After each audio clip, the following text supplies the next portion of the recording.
వేణుస్వామి మళ్లీ మొదలుపెట్టాడు. నాగ చైతన్య శోభిత నిశ్చితార్థం జరిగిందో లేదో వాళ్ళ వైవాహిక జీవితం సజావుగా సాగదంటూ చెప్పుకొచ్చాడు. నిశ్చితార్థం జరిగిన సమయం అసలు ముహూర్తమే కాదంటూ వేణుస్వామి తనదైన శైలిలో సంచలనాత్మక జ్యోతిష్యం చెప్పాడు. 2027 నుంచి చైతు శోభిత మధ్య మనస్పర్ధలు వస్తాయని, మరో స్త్రీ కారణంగా విడిపోతారని వేణుస్వామి చెప్పుకొచ్చాడు. తాను చెప్పిన జ్యోతిష్యం తప్పదని చెప్పేందుకు సాక్ష్యంగా గతంలో నాగ చైతన్య సమంత విడిపోతారని చెప్పిన వీడియోను సైతం ట్యాగ్ చేశారు. శోభిత ధూళిపాల మరియు నాగ చైతన్య ఇద్దరికి సంబంధించినటువంటి నిశ్చితార్థ మహోత్సవం అంటే ఎంగేజ్మెంట్ అనేటువంటిది నాగార్జున గారు అఫీషియల్గా ఈరోజు 8/8/2024 తేదీ నాడు ఉదయం 9:42 జరిగింది అని ప్రకటన చేసినారు. సో వారిద్దరి వైవాహిక జీవితానికి సంబంధించి ఎలా ఉండబోతా ఉంది అని చెప్పే ముందు ఒక వీడియో ప్లే చేస్తాను.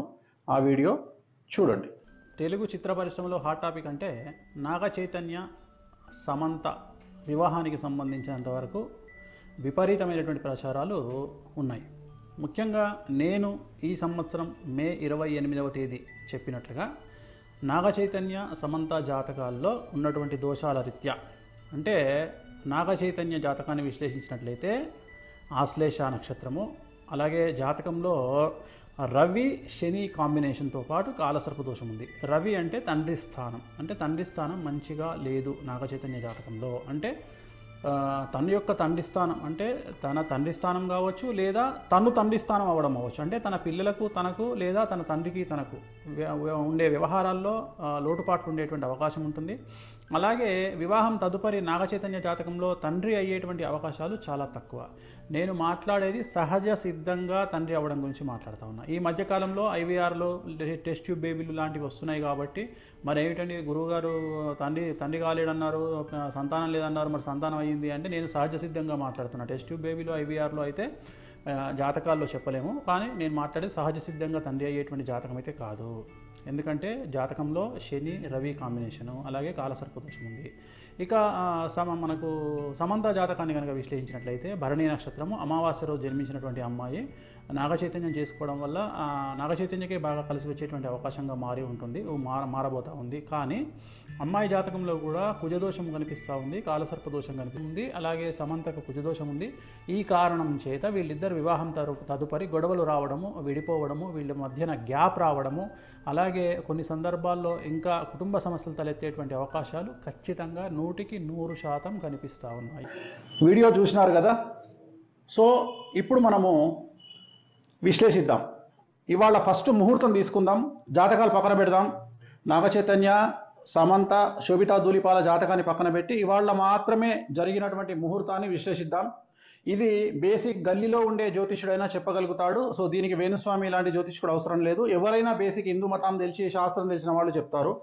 ఈ రోజు జరిగినటువంటి ముహూర్తము ఉత్తరా నక్షత్రంలో జరిగినటువంటి ముహూర్తము. ఈ రోజు ఉత్తరా నక్షత్రం ఉంది. ఇవాళ పొద్దున 9:42 సో ఈ రోజు జరిగినటువంటి ముహూర్తం ఉత్తరా నక్షత్రము, అలాగే లగ్నం వచ్చి ఇవాళ కన్యా లగ్నం అయింది. మన ముహూర్తం కనుక తీసుకున్నట్లయితే ఇది ముహూర్తము.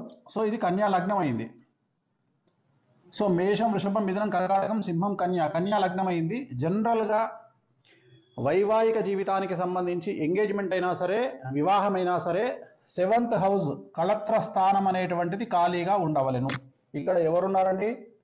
రాహు ఉన్నాడు. ఇక్కడ 7వ స్థానంలో రాహు ఉన్నారు. కళత్ర స్థానము అంటారు దీన్ని. కళత్ర స్థానము అంటే వైవాహిక జీవితంలో భార్యాభర్తలు విడిపోవడము, గొడవలు జరగడము, సంతానం లేకపోవడము, యాక్సిడెంట్ జరగడము, ఇలాంటి అన్నీ కూడా ఈ కళత్ర స్థానం వల్ల ఏర్పడతాయి. మరి లగ్నంలో చంద్రుడు కేతువు, అలాగే 12వ స్థానంలో ముహూర్తం పెట్టినటువంటి 12వ స్థానంలో శుక్రుడు మరియు బుధుడు. సో ఒక్కసారి ఆలోచన చేయండి. అన్నిటికంటే ముఖ్యం శని దృష్టి 12వ స్థానమైనటువంటి బుధుడు శుక్రుడి మీద ఉంది ఇవాళ పెట్టినటువంటి ముహూర్తము. అలాగే లగ్నంలో చంద్రుడు కేతువు, అలాగే 7వ స్థానంలో రాహువు, కళత్ర స్థానంలో రాహువు. ఇది చిన్న పిల్లవాడినైనా శాస్త్రం తెలిసిన వాడిని అడిగితే ఈ ముహూర్తము నిషేధము అని చెప్తారు. మరి ఎందుకండి వీళ్ళు చేసుకున్నారు ముహూర్తము అంటే, ఈ రోజు నాగార్జున గారు పెట్టినటువంటి ముహూర్తాన్ని బట్టి 888 అనేటువంటి ముహూర్తాన్ని వాళ్ళు నిర్వహించుకోవడం జరిగింది. 888 అంటే వీళ్ళు చేసింది ఏంటంటే ఇవాళ 8వ తారీఖు 8వ నెల 2024 టోటల్ 8 అంటే మొత్తం 8 వచ్చింది. దీన్ని 888 అంటారు. ఇది సంఖ్యాశాస్త్ర పరంగా వాళ్ళు యాక్సెప్ట్ చేసినారు. సో మనం ఏం తప్పు పట్టట్లేదు వాళ్ళని, వాళ్ళ ఇష్టం. ఈ ముహూర్తం అయితే నిషేధము, ఈ ముహూర్తము ఇవాళ నిశ్చితార్థానికి పనికిరానటువంటి ముహూర్తంలో వీళ్ళు చేసుకోవడం జరిగింది. నేను గతంలో మరి నాగచైతన్య సమంత జాతకాన్ని ఎందుకు విశ్లేషించి విడిపోతారని చెప్పినప్పుడు చాలామంది నన్ను బండబూతులు తిట్టినారు, విమర్శించినారు. ఇక మీదట ఈ వీడియో విమర్శించే వాళ్ళు కూడా ఒకసారి నేను పెట్టిన వీడియో చెక్ చేసుకోండి, సమంత నాగచైతన్యది. మరి వాళ్ళిద్దరి కాంబినేషన్, సమంతది మేషరాశి, నాగచైతన్య గారిది కర్కాటక రాశి. సమంత గారు అమావాస్య నాడు పుట్టడం జరిగింది. శోభిత ధూళిపాళది ధనుస్సు రాశి, ఆమె కూడా అమావాస్య నాడు పుట్టడం జరిగింది. ఇక శోభిత ధూళిపాళ నాగచైతన్య ఇద్దరి కాంబినేషన్. సమంత ఆల్రెడీ మనం సమంత నాగచైతన్య నేను క్లారిటీ ఇవ్వడం జరిగింది, విడిపోతానని చెప్పడం జరిగింది. పెళ్ళి జరిగినప్పుడు కాదండి, ఇలాగే ఎంగేజ్మెంట్ జరిగిన తర్వాతనే నేను చెప్పడం జరిగింది విడిపోతారని. ఎంగేజ్మెంట్ జరిగిన తర్వాత గుర్తుంచుకోండి, నేను పెళ్ళైన తర్వాత చెప్పలేదు, ఎంగేజ్మెంట్ కాగానే చెప్పాను వాళ్ళు విడిపోతారని. అలాగే ఇప్పుడు వీళ్ళ గురించి జాతకాన్ని విశ్లేషిస్తా ఉన్నా. దయచేసి ఎవరు కూడా నెగిటివ్గా అర్థం చేసుకోవద్దు, అందరూ కలిసి ఉండాలనేది నా కోరిక. కానీ కొన్నిసార్లు మనం మంచి కోసం చెప్పడానికి ప్రయత్నం చేస్తాం, ఎందుకు తెలిసి ఒక రాంగ్ స్టెప్ వేస్తారనే ఉద్దేశంతో చెప్పడం జరుగుతుంది. ఇక్కడ గుర్తుంచుకోవాల్సింది శోభిత ధూళిపాలది ధనుస్సు రాశి, అలాగే నాగచైతన్యది కర్కాటక రాశి. ఒకసారి కాంబినేషన్ చూడండి, కర్కాటకం, సింహం, కన్యా, తుల, వృశ్చికం, ధనుస్సు 6, ధనుస్సు, మకరం, కుంభం, మీనం, మేషం, వృషభం, మిథునం, కర్కాటకం 8. సో 6:8 అయిపోయింది. షష్టాష్టకాలు, ఇద్దరి జాతకంలో షష్టాష్టకాలు. అలాగే ఇద్దరి జాతకం, సమంత జాతకాన్ని అలాగే శోభితా ధూళిపాల జాతకాన్ని విశ్లేషిస్తే మీరు అబ్జర్వ్ చేశారో లేదో, ఇద్దరి జాతకాల్లో కూడా శని దృష్టి అనేటువంటిది కుజుడి మీద ఉంది. ఇక్కడ కూడా చూడండి, శోభితా జాతకంలో శని దృష్టి అనేటువంటిది కుజుడి మీదనే కాదు, శుక్రుడి మీద, గురువు మీద ఉంది. సో వీరి జాతకంలో 2027 నుండి సమస్యలు ఉండే అవకాశం ఉంది. 2027 వరకు సో బాగానే ఉంటుంది వ్యవహారం. 2027 నుండి వైవాహిక జీవితంలో సమస్యలు అనేటువంటి ఏర్పడతాయి. అలాగే వీరి సమస్యలకు ప్రధానమైనటువంటి కారణం ఒక స్త్రీ మూలకంగా ఉంటుంది. ఒక స్త్రీ మూలకంగా వీళ్ళ భార్యాభర్తల మధ్యన గొడవలు వచ్చేటువంటి అవకాశం ఉంది. సో వీళ్ళ జాతకంలో నా అల్టిమేట్ స్టేట్మెంట్ ఏంటంటే, శోభిత ధూళిపాళ మరియు నాగచైతన్య జాతకంలో షష్టాష్టకాలైనాయి. మీరు కావాలంటే చూసుకోండి, షష్టాష్టకాలైనాయి. ఆ ఒక్కటే కాదు, పర్సనల్ జాతకాలు కలవకపోవడమే కాదు, ఇవాళ పెట్టినటువంటి ముహూర్తం కూడా మంచి ముహూర్తం కాదు. సో నేను అఖిల్ ఎంగేజ్మెంట్ క్యాన్సిల్ అవుతుందని చెప్పడానికి గల కారణము, అలాగే నాగచైతన్య సమంత మ్యారేజ్ ఫెయిల్ అవుతుందని చెప్పడానికి కారణము, వీటన్నిటికీ కారణము వ్యక్తిగతమైనటువంటి జాతకాలు మరియు ముహూర్త బలం. అంతే తప్ప నాకు వ్యక్తిగతంగా ఎవరి మీద ద్వేషం అనేటువంటిది ఉండదు. దయచేసి ఈ విషయాన్ని అర్థం చేసుకోండి. నేను ఒక జ్యోతిష్కుడిగా మంచి కంటే కూడా చెడు చెప్తే జాగ్రత్త పడతారు అనే ఉద్దేశంతో చెప్తా ఉన్నా. ఇప్పుడు కూడా చెప్పడానికి గల కారణాలు ఏమిటి అంటే, అట్లీస్ట్ వీళ్ళు ఏమైనా నివారణ కార్యక్రమాలు మీకు సంబంధించినటువంటి మీ జ్యోతిష్యులను, మీ పండితులను కనుక్కొని ఏ దేవాలయంలోనైనా వీటి నివారణ కార్యక్రమాలను మీరే జరిపించుకోండి. పెళ్లికి ముందు జరిపించుకోండి. 10 కాలాల పాటు పిల్లా పాపలతో హాయిగా ఉండండి. అలాగే నా జ్యోతిష్యం ఫెయిల్ కావాలని కోరుకుంటున్నా. వీళ్ళకి సంబంధించిన జ్యోతిష్యం నేను చెప్పింది ఫెయిల్ కావాలని కోరుకుంటున్నా. ఆ వెంకటేశ్వర స్వామి అన్న దయతో వీళ్ళు నేను చెప్పిన జాతకం ఫెయిల్ కావాలని మరీ కోరుకుంటున్నా. ఎందుకంటే నా సక్సెస్ కంటే కూడా వాళ్ళ సక్సెస్ ముఖ్యం. కానీ వాళ్ళ జాతకంలో ఖచ్చితంగా కళత్రం అనేటువంటిది కనిపిస్తూ ఉంది. కళత్రం అంటే విడిపోవడము.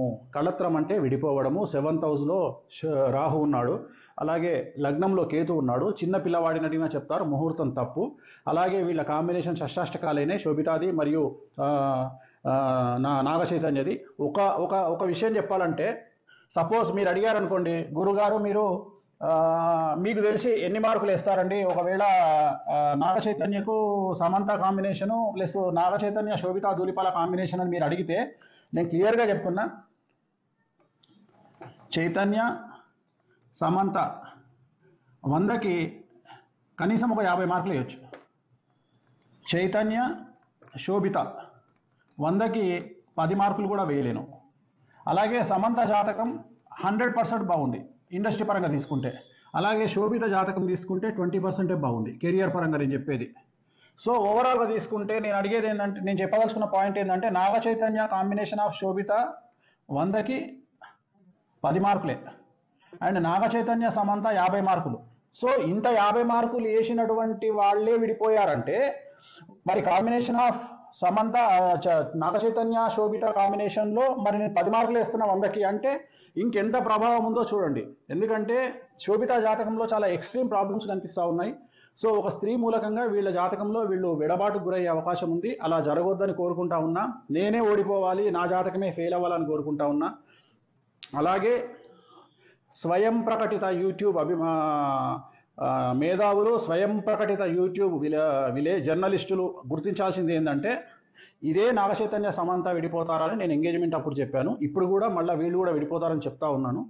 సో నన్ను విమర్శించే ముందు నేను చెప్పిన వీడియో ఒకసారి చూసి, సమంత గురించి నాగ చైతన్య గురించి చెప్పిన వీడియో చూసి మీ స్వయం ప్రకటిత మీ మేధావితనానికి పరిపెట్టుకోండి. సో వీళ్ళైతే విడిపోవద్దని కోరుకుంటా ఉన్నాను నేను. అండ్ ఇంకా నేను చెప్పాల్సింది చెప్పాను. 100% వీళ్ళకు విడాకులు అనేటువంటివి కనిపిస్తూ ఉన్నాయి. 2027 తర్వాత వివాహం అవుతుందా అవ్వదా ఏమవుతుంది అవన్నీ క్వశ్చన్ మార్కులే. బట్ ఫైనల్గా చెప్పదలుచుకుంది మాత్రం ఖచ్చితంగా ఎడబాటు అనేటువంటి ఉంటుంది ఇద్దరి మధ్యలో, శోభిత అండ్ నాగ చైతన్య మధ్యలో. ఇక యూట్యూబ్ మీమర్స్, ట్రోలర్స్ ఎంజాయ్, మీ పని మీరు ప్రారంభించండి, క్రియేటివిటీ చూపించండి, మంచి పద్ధతిలో చాలా కొత్తగా కామెంట్ చేయండి.